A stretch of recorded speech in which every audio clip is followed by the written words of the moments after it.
Doutora Érica, Vossa Excelência com a palavra para tratar do parecer. Peço, assim, seja o mais breve possível, resumido, enfim, para que consigamos aí atingir plenamente nossa agenda, tá? Obrigado. Sim, presidente. Então, trata-se do projeto de lei 4783 de 2020. Esse projeto ele trata do Código de Defesa do Empreendedor, inspirado na lei do Estado de São Paulo, 17.530 de 2000, que foi lá promulgado em 2022. Esse Código do Empreendedor, ele aí trata das temáticas relacionadas à abertura, ao andamento, ao encerramento da atividade empresária de uma forma bem desburocratizada, a contestação aí dos documentos desnecessários, e aí de uma continuação da lei, do que nós temos tratados na lei 14.195, que ali trabalha já a questão da reformulação, de uma melhora em relação ao processo de abertura de empresas dentro do RETSIM. Essa lei, essa indicação 039, ela foi analisada em conjunto pelo doutor Gustavo Fuscato, pelo doutor Tarcísio Nametala. Na primeira parte dela, a gente analisa ali a necessidade no projeto de se ter um conceito de quem é esse empreendedor, e aí, como já apresentado na indicação pela doutora Tereza Pantoja, por um conceito hoje já tratado dentro do Código Civil de quem é o empresário, no artigo 966, ainda, por se tratar de um Código de Defesa do Empreendedor, que a gente tenha dentro desse projeto aí os direitos do empreendedor, já também inspirada na Lei de São Paulo, 17.530, que lá tem descrito os direitos do empreendedor. Então, a gente faz aí essa colocação dessa necessidade, e ainda a questão de se ter definido no texto desse Código de Defesa do Empreendedor, por ele tratar de uma desburocratização em razão da classificação de risco da atividade econômica, o que é aí o risco médio e o risco alto, para que aí se faça a análise de o que vai poder ser ou não ali desburocratizado.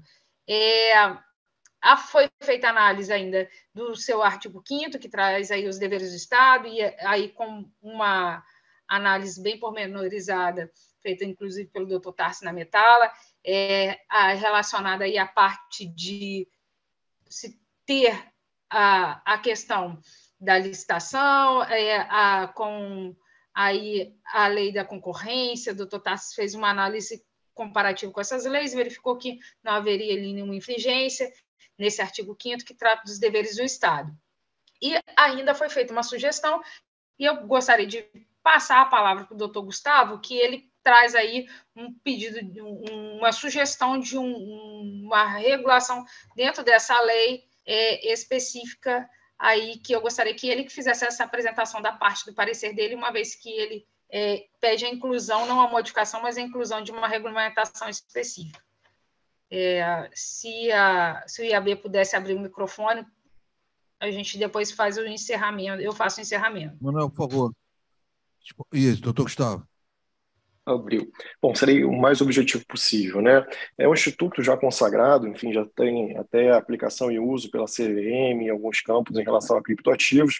Então, nesse cenário e escopo, né, a nossa sugestão é no sentido da criação de um sandbox regulatório, que é um ambiente em que você tem um regramento controlado para que ocorra a exploração de atividades e tem um controle de qualidade e evolução constante em relação ao marco que se quer desenhar, né? Então, se a gente está buscando desburocratizar, um cenário interessante é abrir como se fosse um mini laboratório para que você consiga monitorar e verificar comportamentos e padrões que podem ser aprimorados.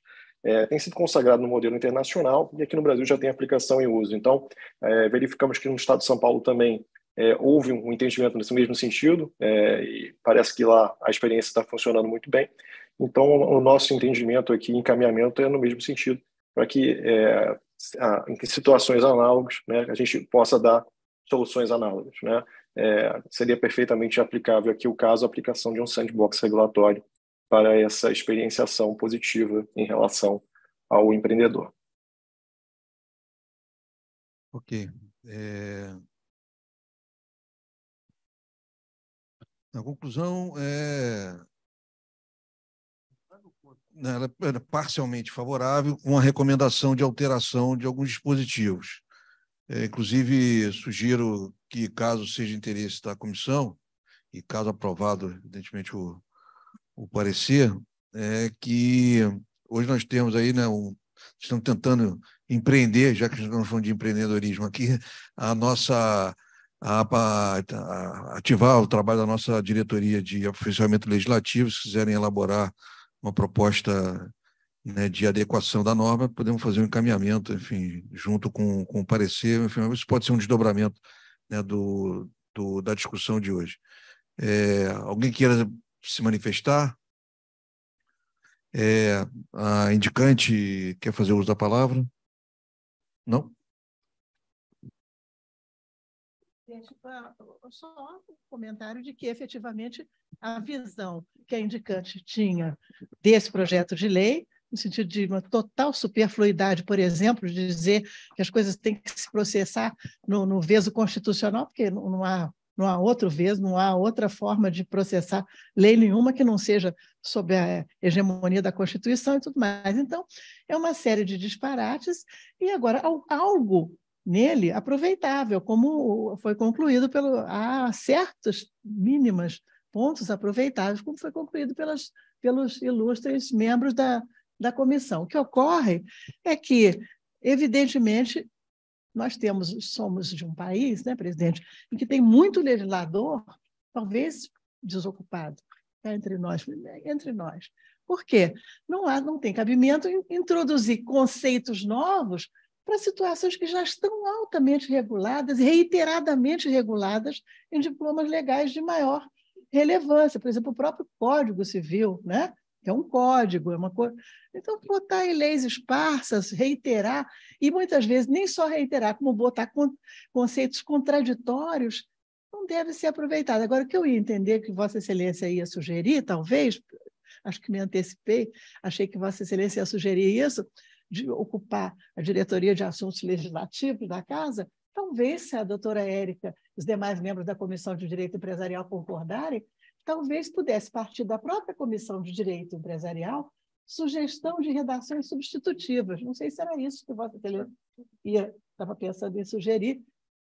Também não sei se os demais membros... Podem voltar à discussão, enfim, sem prejuízo do... Isso aí seria um outro encaminhamento depois de aprovado, né, o parecer. Exatamente. De consequências, casos aprovados, que a própria comissão sugerisse redações alternativas, porque não faz sentido. Uma coisa de um disparate, né? Usar uma codificação elaborada pela Associação Comercial de São Paulo, por maior que seja o nosso carinho por ela, mas, evidentemente, um conceito distinto do conceito que está no Código Civil. Então, não é? Bom, o nosso problema parlamentar de furor legislativo, né? Doutora Érica, peço aí a... Presidente, Isso, sim.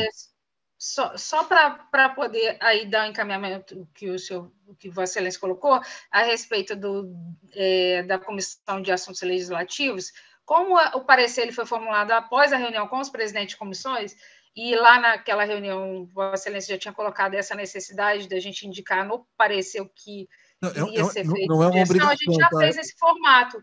Então, assim, o parecer ele já vem com as indicações do que tem de sugestão para modificar. Perfeito. Tá aqui, estou vendo. Então, ok. Muito obrigado. Então, retifico, o trabalho, na verdade, já está adiantado. A comissão é muito operosa.